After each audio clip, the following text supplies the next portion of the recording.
Assalamualaikum warahmatullahi wabarakatuh. Salam sehat, salam sejahtera bagi para peternak ayam, khususnya ayam petelur. Untuk sesi ini, sesi terakhir tentang pemilihan pakan buat ayam-ayam kita. Dan pembahasan kali ini mungkin tentang pakan alternatif. Kenapa sih pakan alternatif dan apa-apa saja sih bahan yang di sekitar kita yang bisa digunakan buat pakan ayam-ayam kita. Terima kasih. Yuk kita lihat videonya. Sebelum kita memutuskan untuk menggunakan bahan pakan yang ada di sekitar kita atau yang biasa disebut dengan bahan pakan alternatif, alangkah baiknya kita mengetahui dulu tujuan dan pengertian menggunakan pakan alternatif. Pengertian pakan alternatif adalah bahan pakan pengganti sebagian atau seluruh pakan utama seperti jagung, dedak, dan konsentrat yang berasal dari bahan lokal seperti limbah pabrik, limbah pertanian, limbah industri, dan lain-lain. Tujuan penggunaan pakan alternatif adalah menekan biaya produksi, tapi memenuhi kebutuhan gizi ayam dan menjaga keberlanjutan pakan saat bahan utama langka atau mahal. Ciri-ciri bahan pakan alternatif yang baik adalah kandungan gizinya jelas, tidak beracun, ketersediaannya stabil dan mudah diperoleh. Harganya jauh lebih murah dibanding bahan pakan komersial.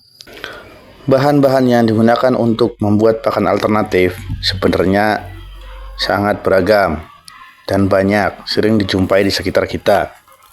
Tetapi ada beberapa bahan yang biasanya umum digunakan oleh para peternak. Di antaranya ampas tahu, ampas singkong atau onggok singkong, ampas kelapa, bungkil kedelai, tepung ikan, maggot, dan ajola. Itu adalah beberapa bahan yang umum yang sering dijumpai para peternak untuk membuat pakan alternatif. Di video sebelumnya, kita telah membahas kebutuhan nutrisi yang dibutuhkan ayam agar bisa menghasilkan telur dengan maksimal. Dengan mengetahui kebutuhan dan nutrisi yang dibutuhkan ayam, kita bisa menentukan bahan-bahan apa saja yang bisa digunakan untuk membuat pakan alternatif. Terus, bagaimana cara kita mengetahui bahan yang kita pakai sesuai untuk mengurangi atau bahkan mengganti bahan pakan utama? Salah satunya dengan cara memilih bahan dengan kandungan yang nutrisinya sama atau hampir mirip. Sebagai contoh, bahan konsentrat. Bahan ini sumber protein bagi ayam. Terus kita cari bahan yang kandungannya mendekati atau mirip dengan konsentrat. Contoh, saya pakai bubur atau tepung ikan untuk mengganti konsentrat karena bubur atau tepung ikan memiliki kandungan protein yang tinggi. Jadi, bubur atau tepung ikan bisa mengganti konsentrat.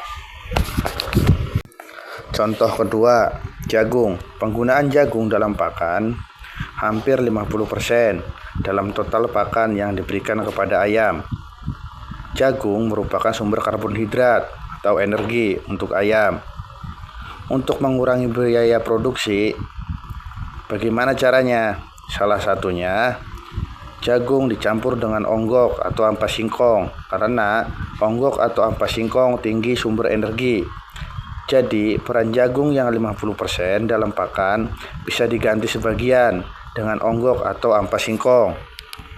Dari penjelasan barusan, kita bisa mengetahui satu bahan bisa mengurangi atau bahkan mengganti bahan pakan lainnya. Tetapi ada juga satu bahan bisa menggantikan beberapa bahan sekaligus.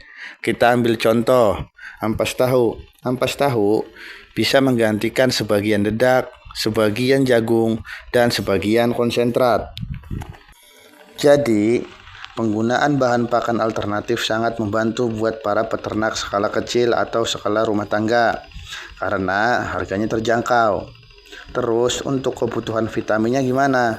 Untuk kebutuhan vitamin biasanya terdapat pada buah-buahan atau sayur-sayuran. Bisa juga dari dedaunan seperti daun ajola, daun singkong, dan daun pepaya.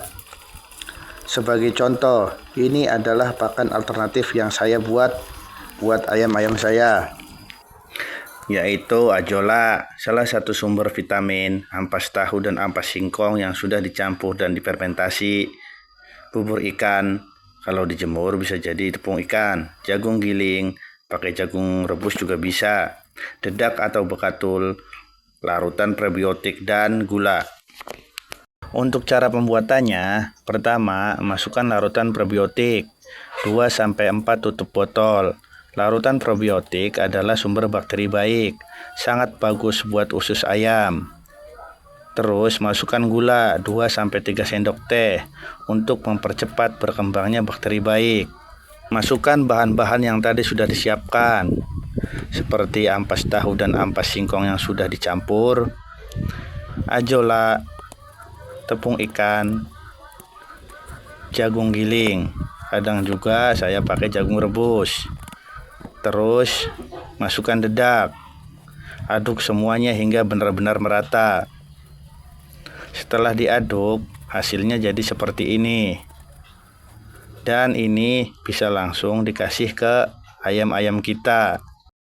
Setelah kita tadi menyaksikan videonya, kita jadi tahu tujuan gimana kedepannya untuk ayam-ayam kita. Jadi kita bisa pilih antara yang tidak tadi, mungkin pakan pabrikan, mungkin mixing sendiri, atau mungkin bahan-bahan yang ada di sekitar kita. Jadi kita tinggal pilih tujuan berternak kita itu seperti apa. Untuk hitung-hitungannya, mungkin di video selanjutnya kita akan bahas hitung-hitungannya. Kenapa jarang sekali atau mungkin sedikit sekali peternak yang menggunakan pakan pabrik. Terus umumnya peternak skala besar itu kebanyakan mixing sendiri. Dan kenapa peternak skala kecil, skala ya kayak kita ini, skala kecil, skala rumah tangga, itu kebanyakan memakai pakan alternatif. Nanti kita akan bahas semuanya di video selanjutnya. Oke, terima kasih. Sehari di kandang, inspirasi datang.